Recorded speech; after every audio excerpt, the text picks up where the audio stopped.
In this video, grade 11s, we're going to be focused on quadratic equations in the real world. So when I say quadratic equations in the real world, what I'm talking about is word problems. Now, many of you may think this is rather daunting, but there's only a few different types or a few different ways that we can ask you these word problem questions. So if you get an idea of how to approach them and how to use the different techniques that I explained to you in this video, then you'll have no problem in your exams and upcoming block tests in answering these questions. So a slight overview on how we exactly want to approach word problems is to start off by reading the question. When you read the question, focus on key words, and you're going to use those key words to firstly find what you're looking for. When I say find what you're looking for, I'm in a sense talking about what are we solving for? What variable do I want to isolate and solve for? Then you want to go about and create an equation, and lastly, you want to solve the equation. In this last step over here, where we're looking at solving the equation, most of the time throughout this section, it's going to come out as a quadratic equation. Knowing what we know up until this point, the ways to solve a quadratic equation are either to factorize it, to complete the square, or to use the quadratic formula. The quadratic formula is by far the easiest of the three methods. So in these questions here, when we do encounter a quadratic equation, we're going to solve it using the quadratic formula. So let's begin.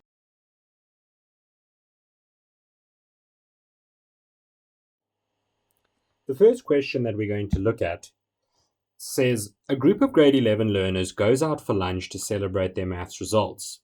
They agree to share the expense equally. There's the first key word that we have in this question. The fact that they're going to share the expense equally. What that means for us is basically that every learner pays the same amount. It says the total bill is 1,200 Rand. Another piece of information that's going to help us along the line. It says 10 learners do not have any money. So here's where the question starts getting tricky. The fact that these learners don't have any money. So the other learners agree to pay an extra 20 Rand. So this extra 20 Rand is enough to cover the difference between what every learner should have paid and what every learner ended up paying. So then it says, determine the number of learners in the group. So, if we think of it like this, we want to start off by assigning a variable to the unknown statement. So the unknown in this particular example is the number of learners. So we can say, let x equal the number of learners. And this is the total number of learners. But what this question also in effect tells us is that every learner should have paid the amount of 1,200 divided by x. This is basically what they should have paid. But what did the learners pay? Well, the learners ended up paying 1,200 Rand over x minus 10. Now this 10 over here corresponds to the 10 learners that didn't pay. So if we had 20 learners, only 10 of them ended up paying, and so the total amount would have increased. So this is the amount that the learners actually paid. And so you ask yourself, how exactly can I link these two together? Well, it goes back to the only thing we don't know yet, the only extra thing we've highlighted in the question, and that is the 20 Rand each. And so we can think of it like this. If every learner should have paid 1,200 Rand divided by X, they actually paid 20 Rand more. And what that 20 Rand more ended up was at 1,200 divided by X minus 10. And so, how would we go about solving this particular equation? Well, you should already be able to see this is very clearly a quadratic equation. And so all we need to do is follow our steps and use the quadratic formula to solve it. So, what will happen when we multiply out these denominators? We get something that looks a little bit like this. We're going to have 1,200 multiplied by X minus 10 plus 20 multiplied by X and X minus 10 to get rid of the denominators. And if the algebra is slightly confusing here, be sure to go and recap the questions that we did on fractions with quadratic equations. And so we end up with a bit of a statement that looks like this.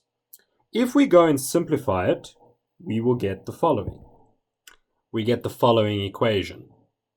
From this point onwards, we can simply factorize out a 20 from each term, cancel it out, and we get left with a quadratic equation x squared minus 10x minus 600 equal to 0. And as I mentioned earlier, to solve this, we're going to use the quadratic formula. And using the quadratic formula gives us two answers. It gives us x is equal to negative 20 or x is equal to 30. And already you can see that this answer here doesn't make any sense because, well, you can't have negative 20 students. So that answer will be not applicable. And that leaves us with x is equal to 30. So the question originally asked us to determine the number of learners in the group, and we worked out rather, that there will be 30 learners in the group. The next question that we're going to be dealing with is one that's slightly different, and it requires us to have a different set of knowledge as well. So the general knowledge that you need to have from this section comes back from grade 8 and 9, where we learned that a change in velocity is equal to a change in distance over a change in time. Now you may start by thinking to yourself that this is natural science or physical science, and I don't want to have to remember formulas in maths. Well, in that case, all I need you to remember for me is the fact that distance is equal to speed times time. If you can remember this fact over here, you will be able to answer any question that involves those three variables. So let's go and look at the question then. It says a man calculates that if his speed increases by 10 kilometers an hour, he will take 48 minutes less to complete a journey of 240 kilometers. Calculate his original speed. Do you see already? We've got a speed, we've got a time, and we've got a distance. We've also been able to pull out that what we're trying to find is his original speed. So we can say let x equal his original speed. Now, in order to answer questions like this in an exam, my advice to you would to be always set out a small table that looks something like this, where we've got distance, speed, and time, and we've got a row for our original values and our changed values. So, we have said that his original speed is equal to x, but we also know he's changing that speed by an extra 10 kilometers an hour. So that will be x plus 10. It then goes on to say that he completes a journey of 240 kilometers an hour. That distance doesn't change, it's constant. So we know that in both the original and the changed, the distance is 240 kilometers. And so you might be eager now to put that 48 minutes into the time column. But the truth is that we have a formula that always has to apply. And so the time is simply going to be speed or distance divided by speed. So the distance is 240, the speed is x. Likewise, for the change scenario, the distance is still 240, except now the speed is x plus 10. And so how exactly do we relate the original to the changed? Well, we can see that it takes 48 minutes less to complete a journey in the same distance. And so we can almost set up an equation that looks a little bit like this. We know originally that's how long it took him. But when he shaves off the new time, those two together need to be 48 minutes less. Now, 48 minutes itself can't exactly be in our situation or in this calculation because we are dealing with kilometers per hour. So we need to be dealing with hours. So 48 minutes in hours is going to be 48 over 60. 48 minutes over 60 minutes. That gives us it in hour form. And so all we need to do then is get rid of these fractions. And when we get rid of these fractions, we end up with a quadratic equation that looks a little bit like this. We've got x squared plus 10x minus 3000 equals 0. Solving for this equation, we get two answers. We get x is equal to negative 60 or x is equal to 50. You should already be able to tell me that this doesn't make any sense, because if he was going negative 60 kilometers an hour, he would be reversing. So this is not applicable. And so our answer is x is equal to 50. His original speed is 50 kilometers per hour. The last question that we want to do has application for both grade 11 and 12. Often when we deal with calculus next year, when you're in matric, where they're dealing with maximum and minimum problems, they tend to like questions where they change the dimensions of certain shapes. So, in order to answer questions like this, you need to be familiar with the rules for area and perimeter of all the basic shapes, from triangles to squares, rectangles, and circles as well. If we do give you a more difficult question, chances are we will give you the formulas that go with it for shapes like cylinders or cones or anything that might be more complicated. So it says here, the dimensions of a garden are given with length x and width y. So if this is our garden over here, we know that the length is going to be x and the width is going to be y. But then it says, the sides of the garden are to be reduced by 2 meters in width and 3 meters in length.